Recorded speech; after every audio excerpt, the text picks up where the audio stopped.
হুম। যাবে যাবে রে তুই কাট।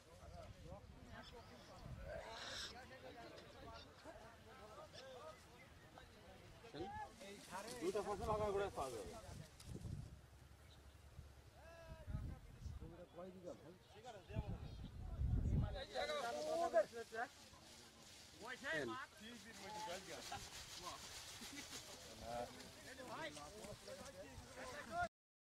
দেড় বিঘা জমিতে আমার খরচ ম্যাক্সিমাম 50,000 টাকা।